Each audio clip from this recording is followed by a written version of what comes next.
But David, just how's it going today? Good. Yeah, I'm excited. Thursday night matchup, ESPN. Whole country's going to be watching Miami tonight, so they definitely have an opportunity to make an impression on the college football world and recruiting world, if we're being honest too. So it's a big game with the ACC game, ACC schedule opening up too. So it's an important matchup for Miami to go out and play well. Yeah, there's no doubt. I'm just kind of here looking around the stadium. There were a lot of people already tailgating coming into the stadium. It looks like a great day with the weather, and the stadium looks good. So it should be a good one. We will see. So we got people on. They're saying they can hear us okay. So we can maybe we just get right into this. Miami Polo's here, Pork's here. So let's get right into it. I don't want to break down positions and all this stuff quite yet. I want to talk about the magnitude of this game. Manny Yeah. Diaz, this team has to win. Let's just start right there with the biggest topic of this game. Like, the bottom line is they've got to win. There's a lot of pressure on Coach Diaz. We both have Right. talked about it all week, wrote about it. Very pivotal game, I think, for Manny Diaz in his coaching tenure. What's your take on it? Yeah, he needs to show some results on the field, right? This is year 3. I think Miami was expected to be in contention for the Coastal Division. And the way things have played out with North Carolina here early on in ACC play, Miami still has a chance to win the Coastal Division, right? They are 0-0. North Carolina is 0-2, or 1-2, I guess. So uh, Miami still has a chance here to turn things around. This is all about results, right? So, Manny Diaz, you go out and beat Virginia. It's definitely going to be a positive start. Now you have to keep stacking results. You have North Carolina next after a bye week. But certainly, if he doesn't come out and win this game, and this is a game where he should win, regardless of who's playing quarterback and all that stuff. Uh, Miami is the better team, top to bottom. They need to come out and win this game, and I'm curious to see if they can do it. Yeah, it's going to be very interesting. And one of the things I wrote in the article today was a win over Virginia doesn't change everything. Right. And you forget everything that's happened already this season. But a loss would be Yeah. devastating, I feel like, because we're already having question marks about where this team is. A loss on top of that, Yes. there'll be a lot to discuss as far as the future, not just this season, but the future of this program under Coach Diaz. But like you said, it's 0-0, and I know that they want to just move forward. I think a lot of fans are having a hard time seeing how things are going to be better than Sure. what they've seen from these first 3 games, and I think that's true. And I think that's why, although Miami should win at home, regardless of quarterback, it's hard to really predict or see that because of what we've seen the first 3 games here. Even with a team that struggled at times on both sides of the ball. And I think too, right? If Miami loses this game, it's going to be bad vibes for what, 2 weeks going into that North Carolina game, which is still a pivotal game, even though North Carolina is struggling right now. They are the guy, it's Miami and North Carolina who are duking it out for recruits, and to be that team in the Coastal Division that might be able to challenge a Clemson, who again is struggling as well. The ACC is wide open this year, no doubt. And it's a shame that Miami is not playing better to start this season, because there's a lot there for the taking. But you're right. In terms of judging by what we've seen from this team so far, it's hard to, I have a hard time predicting this game, because you could tell me Miami wins or you could tell me Miami loses. And I could see either result, because Virginia is also up and down as well. So it's an interesting game for both sides. And I think with both sides, clearly it's the quarterback position that's going to dictate this game. Either Brennan Yeah. Armstrong is going to go off, have one of those monster games like he's already had this year, and he's going to lead Virginia to a win, or it's probably going to be Tyler Van Dyke. I know that's what I'm expecting to see tonight, that he's going to play well enough to keep Miami in it and win it. If not, if he struggles, Miami is probably not going to win this game. And if Brennan Armstrong comes down a couple of levels from earth about the way he's played, it's going to be tough for Virginia to win this one. So I think it's as simple as that with both of these quarterbacks. What's your take on Tyler? Do you expect Tyler? Do you think De'Aaron can get in? What do you think about the quarterback situation? I'm expecting Tyler. I mean, you never count out Diaz King, right? If there is a guy who might be willing to gut something out, it's Diaz King. But I just think it makes more sense with the bye week upcoming. You know, that North Carolina game has been circled now since the end of last year. Keep resting Derek, get that shoulder perfect, as healthy as possible going into that North Carolina game. And I think, too, if Tyler Van Dyke is as good as I think he has some ability, right? So if he has that ability, if he shows that ability, he's good enough to beat Virginia. Now, it's a first start against an ACC opponent. First start jitters are a real thing, right? And Virginia, I'm sure, is going to do everything in their power to confuse him tonight. But on the flip side, Virginia's defense has been leaky in the run game in particular. So if Miami can get the run game going, that's going to help Tyler Van Dyke get comfortable. And Virginia, they play kind of a bend but don't break style of pass coverage. And Tyler's strength, I think, is getting the ball out quick. So you never know how it's going to go for a quarterback making his first. I know Tyler started last week against Central Connecticut State. This is really his first start, if we're being honest. It's a totally different level. And so I think there's going to be a settling in moment here in the first quarter. And the hope would be that the defense shows up and doesn't allow Brennan Armstrong in Virginia to catch fire in that opening quarter.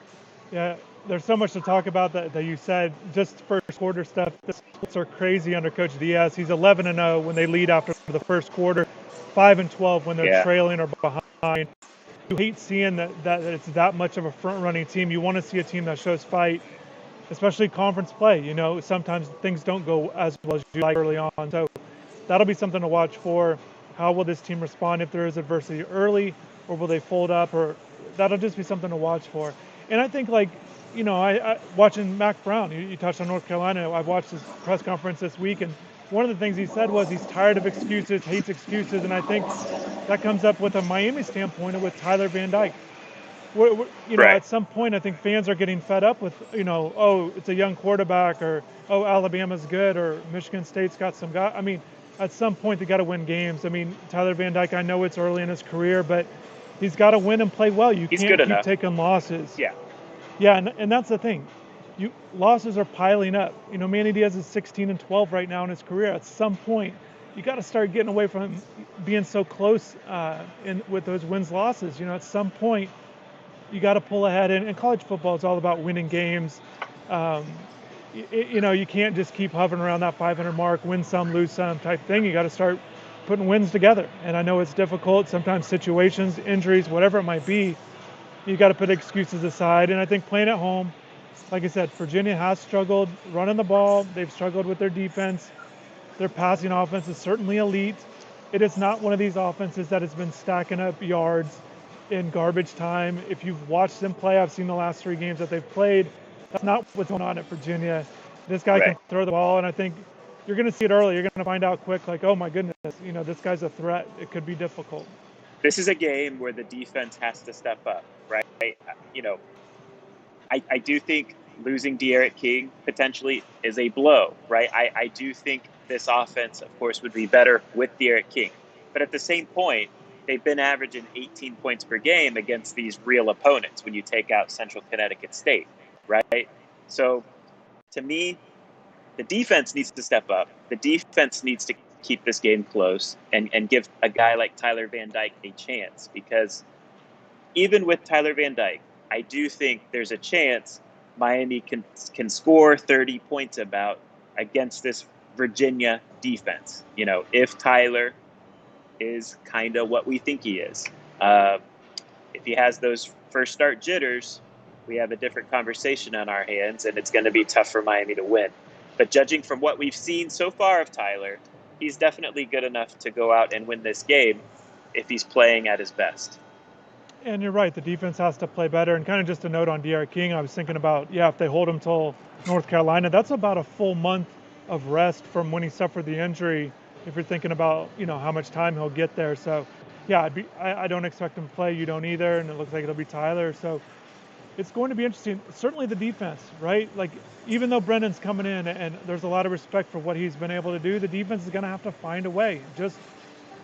Just like Wake Forest found a way to keep Virginia under 20 points. You got to find a way to play Pass better on rush. defense. Pass rush. It all starts there. What do you see with the pass rush? Yeah, I mean, Brennan Armstrong is a deep ball hunting quarterback, right? There's no other quarterback in the country right now that has attempted or completed more deep balls this season than Brennan Armstrong. And what does that mean, right? That means he's holding onto the ball long, too, because he is looking for those deep shots. It takes time for those plays to happen. And that means if your pass rush can get home, sack opportunities might be there. Now, Brennan Armstrong is elusive, so he can make some of those first rushers miss. But we saw against Wake Forest, they had 6 sacks, right? They were able to get home against Virginia. This pass rush in general has not been able to get home, so that is a concern from a Miami perspective. But I do think there's something to Appalachian State and Michigan State in particular got the ball out quick. And so they neutralized Miami's pass rush somewhat with that game plan. I think there's going to be opportunities for Miami to get that pass rush going this week. And so hopefully they can get home, particularly a guy like Jafari Harvey. Hopefully we see more Chance Williams this week. Those are the 2 guys I would watch in particular. So I hear, we're getting some comments on the chat. People are curious about maybe some news things. Who will start at center was one of them that I saw.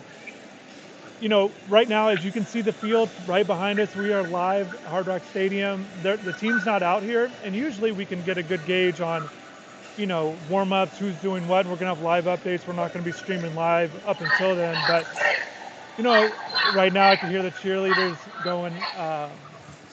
But I think starting at center, Ja'Kai Clark, will he start again? Will Corey Gaynor be out there? That's one to watch for. Amari Carter at striker did not play. Gilbert Price earned that start last week. And I think those are interesting ones to watch for. I'm very curious what they're going to do at safety with James Williams. I think there's no question they should start him over Gervin Hall, but Gervin's back, and we'll see. And I'm also curious where Jalen Knighton fits in after his suspension. It sounds like they're going to throw him out there today.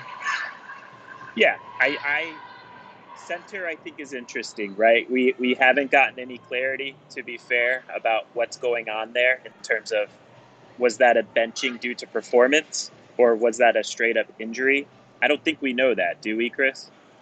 No, we don't. And some of the stuff we weren't able to really get, other than Rhett Lashley did say he's day-to-day, so it did seem like it was an injury when I asked him. He did say Gaynor and Justice Oluwaseun, he kind of looped them together. That says it's a day-to-day thing. So it sounds like they're hurt.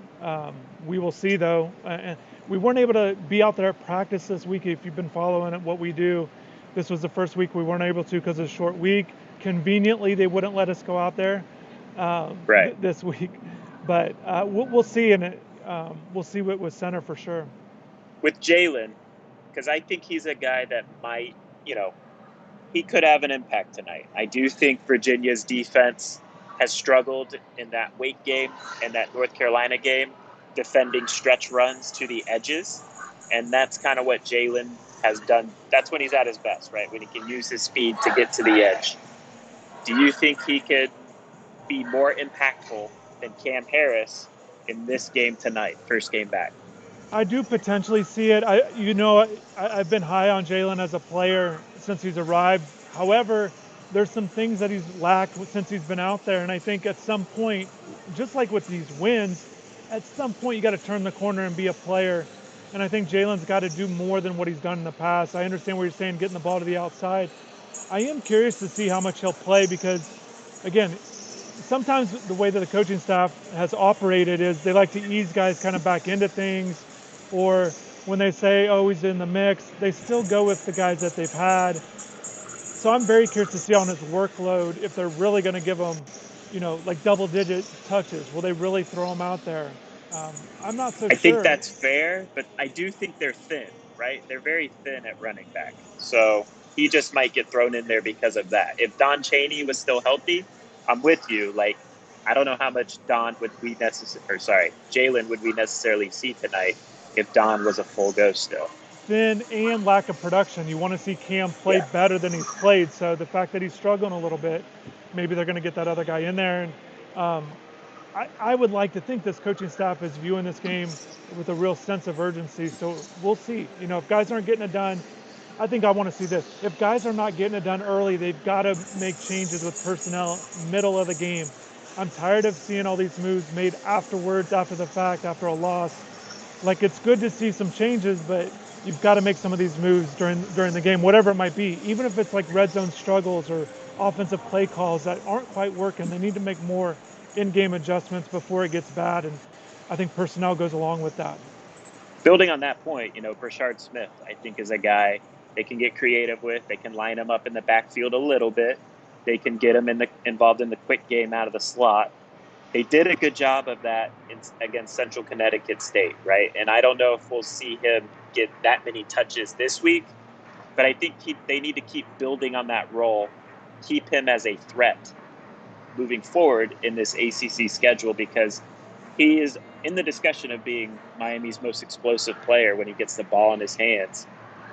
First time he touched it, again, Central Connecticut State, I get it. First time he touches it, though, he takes it to the house.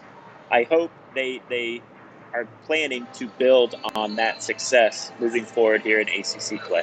I am very curious because a lot of this was made about the freshman young players over the last week. But now it's like you said, Brashard's a perfect example. How much will he really be integrated in the offense based on his performance? Somebody on the chat just wanted to know about Romello Brinson.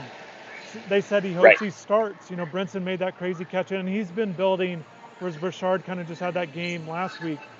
Brinson's an interesting one, right? Because who does he replace in the starting lineup? Keyshawn Smith or Charleston Rambo? Charleston's coming off that good performance. They like what Keyshawn's done. So I think Romello's in the mix. I don't know if he's really going to elevate. I think he'll play a lot. But he was already kind of trending that way. I think he played the fourth most snaps against Michigan State, barely above D. Wiggins. And I think that'll continue. But again, a guy that has to make plays. But certainly Brashard Smith is an interesting one. And the way it's working with Brashard, he's got to be, Xavier Restrepo's the guy that he would pass there. So they like Xavier, but again, Xavier didn't do what Brashard did last game. So we'll see. I think that, everybody wants guys elevated, but the thing about that elevation is who's coming back down.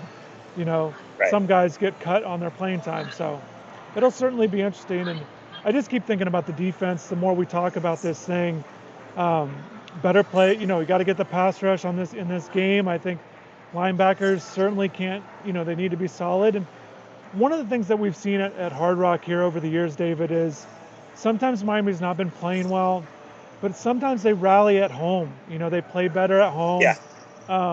It has to do with that front running type thing where, you get a turnover. We saw it against Appalachian State. Really, they really dictated that game early on. I know it got a little, it got closer at the end, obviously, but early on, I thought there was a good energy from the defense, and I think that's what you'll want to see today. Yes, I agree. Tell me this, because I think, last time we saw Miami play against a real opponent, everyone knows tackling was an issue. Can that be fixed in one, Central Connecticut State, whatever that was?